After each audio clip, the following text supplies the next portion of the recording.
Good evening, everybody. Coming to you here from Omaha, Nebraska. Just want to jump on real quick and share some thoughts that I've been having about the shaking that's been going on in our world. And by shaking, and I mean the coronavirus and the pandemic it's actually turned into.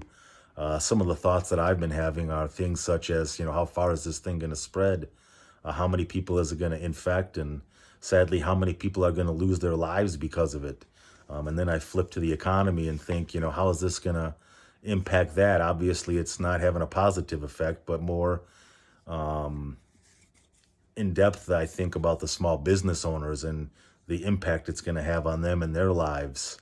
And I also try to think about what I can do in regards to having a positive impact in my surroundings and the people I come in contact with. Now, albeit all 10 of them I come in contact with at a time, but seriously, I try to think about what I can do. So when I'm ever confused, I go to the Bible, and in there it speaks of God, shaking things up, and He's done it before. And the reason why He shakes things that can be shaken, so those that are not remain. And He does it in big and small ways. Obviously, this is a big way, and the truth of the matter, the reason why He does it is, in a static world, we would never grow or be conformed to the image of Christ, which is what we're, supposed to do. And, there would more importantly be no need for faith. We could simply live by sight. The other observation I've had is, people, I've come to see that, the analogy I have in regards to people is that, people are a lot like tubes of toothpaste. By that, I mean, you never really know what you're getting until you get squeezed. Obviously, we're being squeezed in a big way right now. And a lot of the things that are coming out of that tube are, fear and worry and greed. So in many ways, I ask myself, when I'm being squeezed, in what and in whom am I, placing my trust and my faith? Now, granted, I mean, we all worry. I mean, the thing about worry is trust in the unpleasant. Worry is your own personal disaster is actually coming, and, believing in our own personal defeat. Worry is what I like to call the polluted stream of our brain that actually flows through it and, drowns out all hope and optimism and faith. It kills our faith, actually. Worry is interest paid on things that never actually happen. I mean, think about it. I've done it a lot of times in my life, worried about things or been anxious about things in the future that never actually happened. Now, granted, I'm not saying that this is not actually happening, because it is, but I'm saying that, or take it, lightly, or, laissez-faire, so to speak.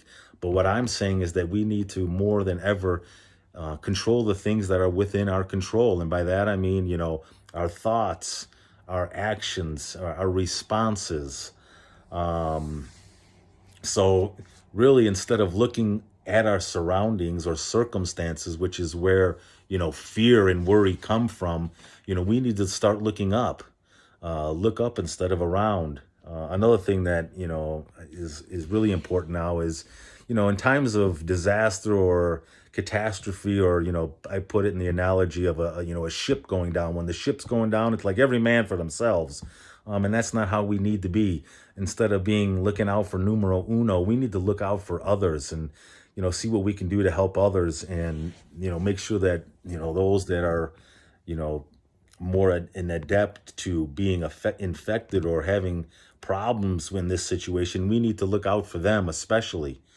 But here's the thing that really resonates with me is that, some people are going to give into the fear, and they're going to give into the doubt, and they'll become really negative and, become naysayers, so to speak. And, they'll have attitudes that will actually become, toxic, so to speak. And what they'll do is, reject people's optimism and faith. And I say, you got to guard your heart against those people or being in those surroundings. And don't buy into that. Buy into the fact that, we have a leader who actually sleeps through storms. He takes a nap through storms, actually. And when he speaks, the winds cease. He's not going to be shaken by this or any other shaking that can present itself in the future. And that's something that we have to hold on to and really realize, who is in charge here. And, place our faith in him and look up instead of around. So I just wanted to come to you and say, we're going to get through this together. God's in charge.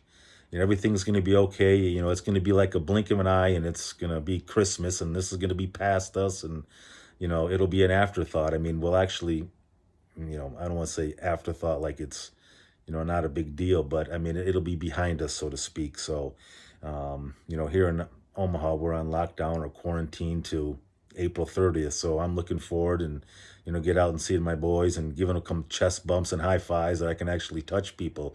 But just want to guys so that, everybody stay strong and keep the faith, and, everything's going to be fine. God bless.